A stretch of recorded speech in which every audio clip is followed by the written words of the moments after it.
Hi all, I'm Callan Haynes and welcome to Lawyer Lending Live. My next guest is an absolute powerhouse in the realm of property, been in finance and property for the last 22 years and is here to help you find that Holy Grail property and hidden gem. Could you please make very welcome my dear friend, Philip Robison. How are you, Philip? What's happening in your circle of influence, my friend? Cullen, I got to tell you, brother, with an introduction like that, I feel like I'm on Saturday Night Live or one of those incredible US compare shows because my tires are absolutely pumped, my friend. But I'm absolutely, as we were talking off air, I said to you, you asked me, how am I doing? And as you know, as Yes. the founder also of Saving Brothers, a global platform for men's health, I always ask brothers across the world, hey, brother, how's your day going out of 10? Because it's really about drawing men out and having conversations. But in context, we can all bitch and moan about life, but hey, we're not in Morocco. There's no earthquake. We're not in Libya with floods. Yeah, we've all got stuff going on in our lives, but relative to a lot of people, I'm absolutely fabulous, mate. I feel great. I got a beautiful, beautiful life. So I feel blessed. Oh, that's wonderful. It's a great perspective to have on life. I think we all need to check up from the neck up, and it really helps with the perspective. And I would say, anyone tuning in, it's now 4:30 for your afternoon drive home if you're leaving work early. Please put your questions in the comments. We're streaming live on YouTube, Facebook, and LinkedIn, and we will try to put them in and ask him in real time, and we'll try and get you after the show as well. And thank you for anyone watching the stream or listening to the podcast afterwards. But what is happening in the property market right now with the third rate pause? What are you seeing, Philip? Well, it's interesting. I think a lot of people are cautious and nervous about what's going on out there. There is no doubt interest rates are an absolute, they dominate, and media dominates. I mean, when you think about media, there's only one or two things happening. It's boom or doom. And It is. unfortunately, most people do tune into media and they make emotive decisions by following what the media is suggesting. Now, the reality is there is a lack of supply. There is also a lack of rental properties. And as you know, my biggest passion is regional. A guy, myself, 56 years of age, having gone through a divorce, having gone through cancer and a number of personal challenges, and that's part of the Saving Brothers journey. I think, quite frankly, with the lack of supply and what is happening, and we will see interest rates turn, it's always a cycle. And as you pointed out at the start of the show, Cullen, when you introduced me, yes, I've been around the block for a while, 22 years in finance and property. There are cycles. And I would always say to people, look, if you're taking a long game approach, then just understand that, interest rates actually aren't that high relative to probably when a lot of people's parents, for argument's sake, like my family, they were borrowing money at 18%. That was the norm. And they were borrowing money at shilling in a song. Properties were 100,000 back then, right? Well, they might even have been a little bit less. But the reality is we really do have low interest rate environment, despite what people are thinking, because they're not used to paying. They've been on an absolute dream ride for, let's say, the last 5-10 years, where rates have been at historical lows, and so therefore a lot of properties were cash positive, and or the cost of funds was so low, it was easy to get into the market. This tests people. These markets I really do like. Why? I'm not a glutton for punishment, but what I see is opportunity, because a lot of people head for the hills and go, oh, I'm not going to do anything. I'll sit on my hands. I've made a decision. I'll do nothing. The serious investors are licking their chops and going, wow, there's such less competition. Let's get going. There's people wanting to sell because they just want to get out. And that breeds opportunity. You talked about hidden gems before, Cullen. As you know, my specialty is I buy off-market properties. Property buying is stressful. And as you know, I love to buy regional. That's most of what I do. Probably about 95% of what I buy. So established houses in major regional cities around Australia. The thing is, right now, hidden gems, people don't want stress. So they got the stress of interest rates. They don't want the stress of a buying situation where they get the phone call from the buyer's agent or a real estate agent and says, look, we've just had a last minute offer. Someone's offered another 5,000 or 10,000. Would you like to make another offer? the space I play in, we don't encounter that. Everything's off market. It's a beautiful journey because buyers, my clients, are not under pressure. They're not forced to feel like they've got to offer more money. We get an opportunity to look at great properties off market. We do our due diligence. I get my tradespeople to go through the properties even before we've made an offer. And I love that because we can have a really nice conversation. We can step back. We can make a decision whether to buy, pass, or play. And that's the beautiful thing about what I talk about. And I do use the romance of the Holy Grail. And people ask me, Phil, how'd you come up with that name? And I've never heard of this proverbial Holy Grail. Tell us more, Phil. Yeah. But the beauty of it and the context was, I had a meeting with Terry Ryder in Melbourne at the Windsor Hotel several years ago. And I said, Terry, I'm thinking about really getting into the regional space. I'm going to buy a property for me. I went through a divorce, so I paid $257,500 for a house in Shepparton at the time for cash. I ended up revaluing it 3 times, pulling some equity out, putting that money into Saving Brothers, and recently sold it for different reasons, but mostly to fund Saving Brothers for $412,000, and I bought it in January 2020. So when anyone says regional doesn't work, that's a furphy. So the good I have thing 2 regional properties, one in Albury and one in Adelaide. Well, as regional you know, we've had those conversations previously. And you know, one of my favourite markets is Albury. I've owned property in Albury. I've got a property at the moment in Albury. And I've Hometown. always buying. Come on. Absolutely. And you get good blocks of land, subdividable, and you get value for money. I mean, you can get an 800 to a 1,000 square metre block in Albury that potentially I had one just 2 weeks ago offered to me off market, an older house. So you might need a little bit of what I call adding a bit of lippy and rouge, bit of TLC, cosmetic reno, but it was going to be okay. And then you could build 3 units on the back for the right type of buyer. Maybe you don't build the units. Maybe you buy that house and you get a permit, and then maybe one day you sell it with a permit. So to build. So this is the wonderful opportunities with regional. And think of Harrison Ford. When he talked about, remember Raiders of the Lost Ark and all those films where looking for the Holy Grail, Cullen. And that's what I've always done. So back to what I said with Terry Ryder, we were having breakfast one day at the Windsor Hotel. And I said, Terry, what do you think about the whole regional idea? And Terry has a business called hotspotting.com.au. We work very closely together. He said, Phil, spot on. They're affordable. And the market I play in is I buy houses from sort of mid to low 200s up to about 500,000. So they're affordable, present great rental yields. I don't look at a house unless it's got a minimum yield of 5%. And they present really consistent capital growth.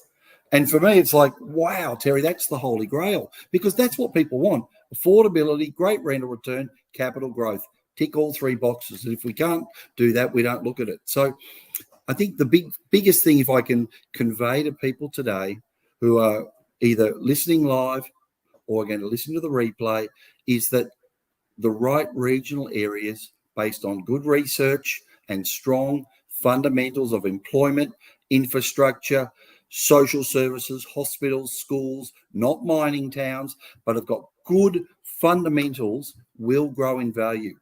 And there's another key point I'd love to share with your listeners today, Cullen, and that is the exodus to affordable living, which is a term Terry Ryder coined. World has changed since COVID. Number of things have happened.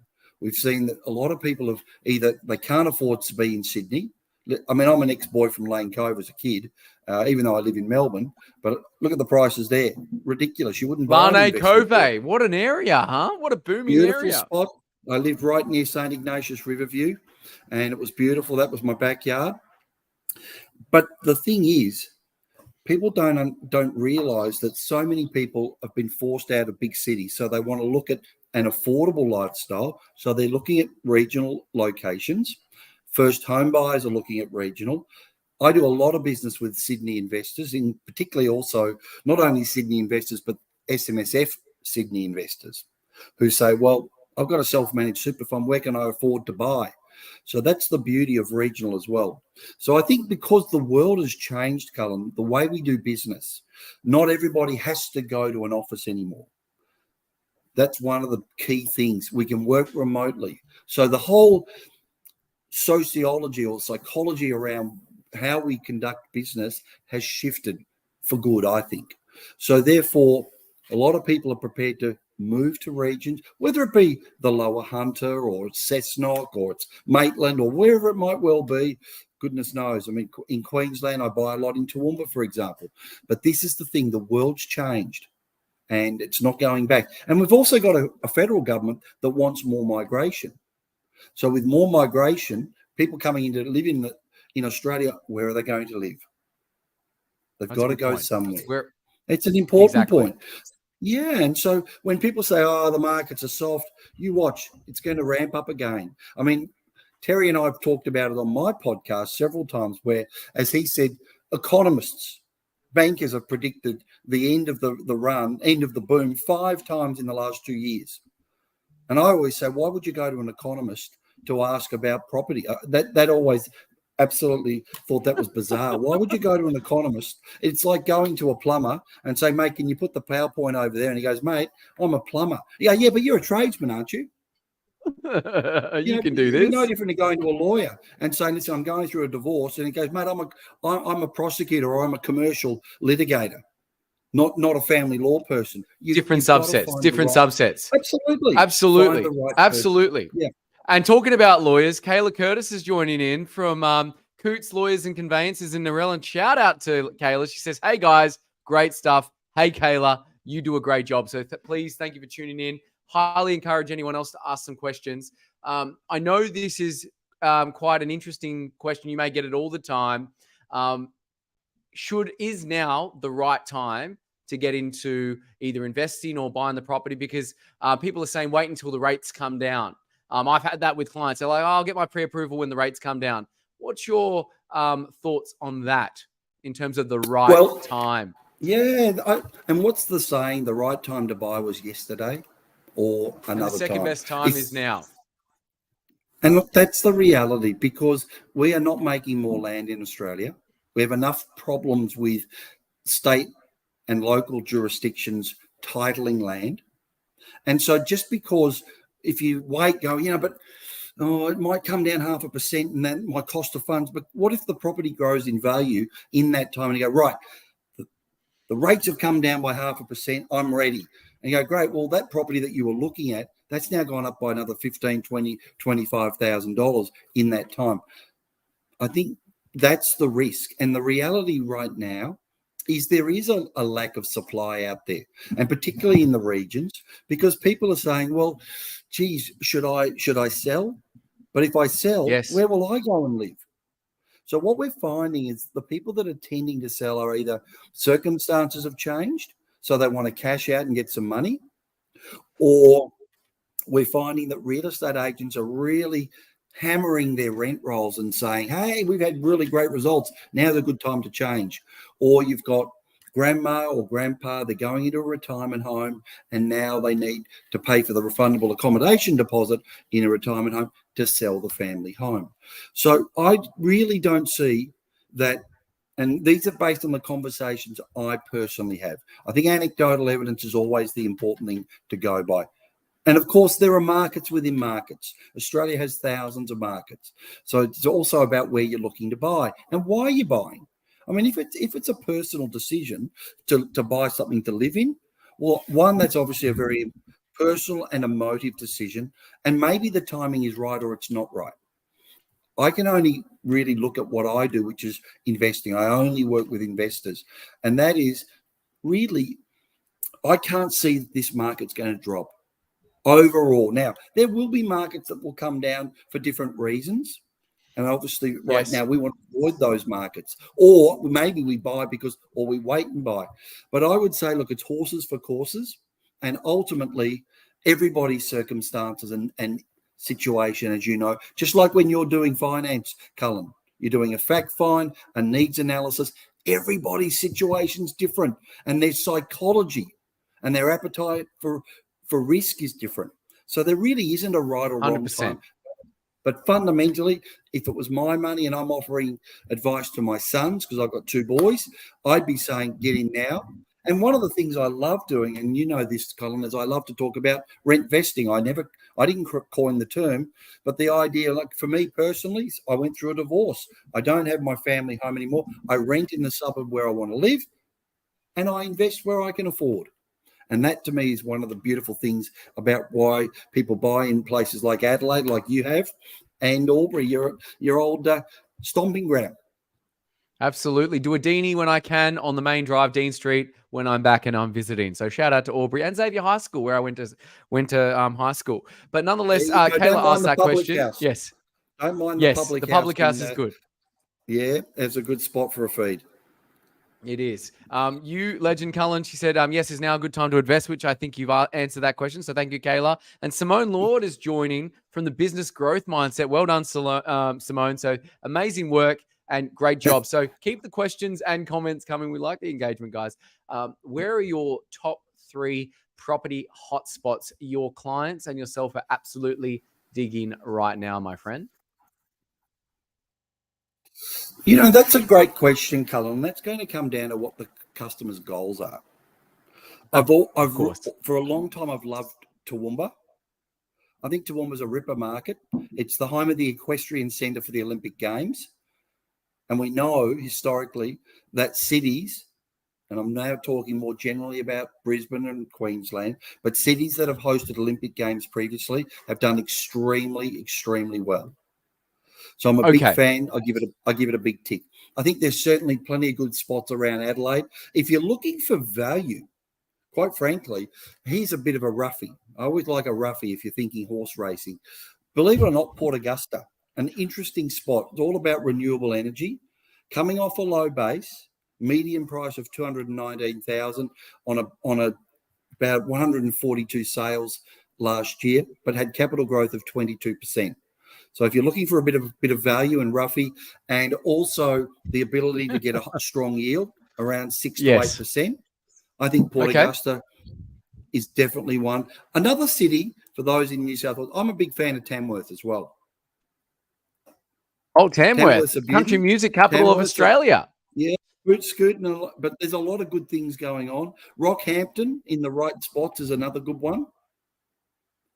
But again, Rockhampton. So we had Tamworth and Rockhampton. Okay.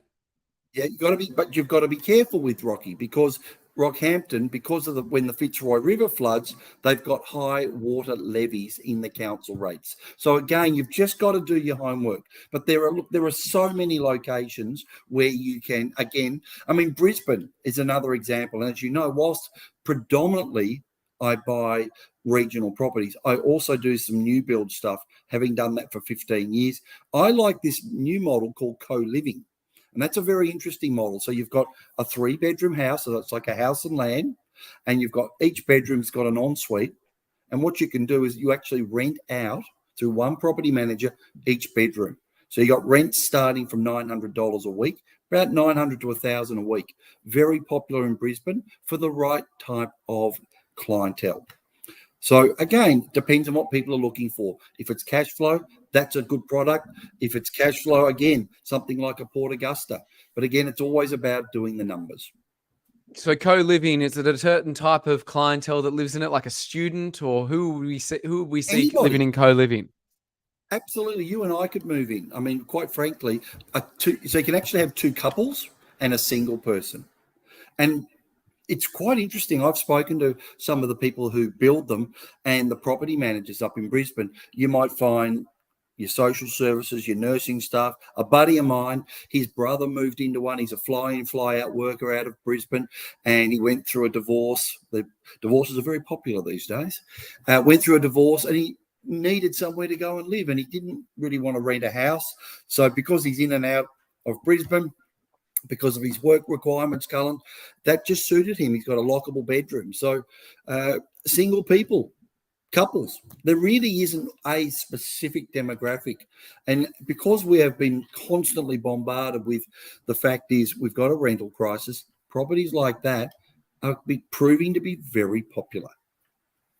Oh, it's so co-living, just so I can articulate it to anyone tuning in, shared facilities like bathroom, washroom, all those kind of things, and a lockable bedroom. Not bathroom. Right? So each bedroom has its own ensuite. Okay. So there's so 3 bed with 3 ensuite, and then 3 pantries lockable, 3 laundry cupboards, lockable, double garage, which you can rent. So a couple pays an extra $50 a week. Okay. And if you ever want to sell it, this is one of the things I like. Yeah, if you want, sorry, Carlton, if you want to sell it, you just change the locks on the bedroom doors. It's not, some people said, oh, is that NDIS? Is that dual key or dual lock? No, it's co-living. Okay. Co-living. You heard it here first from Philip Robison from the Holy Grail. So I'd never heard the term before, at least until we talked about it. So very interesting concept. Definitely for the right clientele. I don't think Madam would like to move our 7-month-old into a co-living habitation right now, but nonetheless, different strokes, different folks, huh? Oh, yes. Totally agree. And it's for the right type of investor. And that because there's certain parameters around the lending that people need to be aware of. And that's certainly, if anyone wanted to know more than happy to share the pros and cons, because it's not all upside. There are certain things with that sort of product, but they're fully furnished, come with a furniture package as well. Oh, very good. Very good. You don't need to come into that place and there's like chalk marks where the bodies are. Like it's all clean. It's all new. You know, I think that's one of the benefits too. And in there's terms lots of depreciation, those lawyers that are earning a lot of money, for argument's sake, because you've got 3 bathrooms, you've got 5 air conditioning units, there's a lot of depreciation, and there's a 6.5 kilowatt solar on the roof. So help keep the energy costs down. So yeah, that's again different strokes for different folks. Okay. And for those that are not familiar with what a buyer's agent does, because real estate agents and lawyers, all my clients, don't really get on with real estate agents for obvious reasons. And they're obviously good ones, and there's some hucksters out there. How does a buyer's agent differ? And then how do you differ to most buyer's agents there, Philip? Yeah, sure. So the idea of a buyer's agent is the client is paying our fee. So we are not paid. We don't get a commission from anywhere else. And what I love about that is complete impartiality. Our market, for me, is Australia. It's what is best for the clients, what is in the client's best interest. So we set parameters. We basically come up with what is the outcome the client's looking for. And then I go hunting, I go shopping, looking for that hidden treasure. So in my case, and I'm looking for those properties that are not listed on market. So you won't see the houses that I'm offering clients on realestate.com.au or Domain. It's purely off market. I think my advantage is because I've invested time to go to each of these cities over time, which I love doing, by the way. I've gotten to know local agents. I've gotten to know local tradies. I've got tradies that'll go and look at houses even before we make an offer. And I think that's really important. I'll give you a beautiful example, Cullen. Please. And I'm always conscious of our time. So one of my guys, Jerry, up in Toowoomba, Jerry's a good old boy. He was an ex-builder, and he's now one of the handymen that I work with. I had him go through a house, and this is the thing. Anybody can be a keyboard warrior. Anybody can get online and go, look at that great price. And when you live in Sydney, most things look like a great price relative to Sydney prices. But we looked at a cottage. Well, you know, bigger loans, better for you. So we looked at a particular cottage, and I said, Jerry, can you go down and such from Collier? She's got the property on, it's available. He said, yep. I rang him back afterwards. I said, what did you think of that one? He goes, geez, Phil, I think I'm getting seasick. I said, what do you mean, Jerry? We had a bit of a laugh. He goes, mate, the floorboards were like this. I was going up and down. He said, that place's shop needs re-stumping. Unless you've got someone on the ground that can go through. I often use the term, the fish that John West reject. We throw plenty of fish back. In other words, we reject them. We don't even present them to our clients. John West reject. Yeah, I love those ads. Remember those ads? Absolutely. But it's important. That's the value of what we're doing. And I gave an example when I went to Muswellbrook. Now, I've not bought anything in Muswellbrook because I went down the main stream. No disrespect to the city, but I went down and everyone shout out to everyone at Muswellbrook. Salt of the earth. Salt of the earth. There you go. Well, the coal of the earth. Anyway, I went there and I drove down the main street, and then I went for a walk. And I'm going, a lot of vacant shops. That worries me. A lot of vacant shops. What's going on? Other than the coal industry, what's driving this economy? And that didn't make me sit. That didn't sit well. Then I went and looked at a couple of houses. I looked at a beautiful. This was another cottage online. I thought, I just want to get my bearings on prices. I thought, I'll go and have a look at it. I go there. I did a pano. I get my phone and I'm doing a video and I go, have a look at this beautiful property. And I do a panoramic, Cullen. Guess what's across the road? Woolworths loading bay. All I could hear was trucks, beep, beep, beep, backing up. Oh, that's good. You go and get your paper out on the front lawn in the morning, and then you look up and all you can see is a big dirty truck in front of you. Or when I went to Wagga Wagga, and I went, no, let's look at this one. What's across the road? Electricity substation. Do you know what I mean? You've got to walk the streets. You've got to know what's going on. You need local intel. Where's the schools? Where's the place to buy? Where do you avoid? These things, this is what a discerning buyer's agent, not just someone that rings up and says, "G'day, I'm a buyer's agent." You need to invest time if you're serious and go and meet local people. Have cups of coffee. Go and meet people. That is so imperative if you're serious about serving your clients in the community.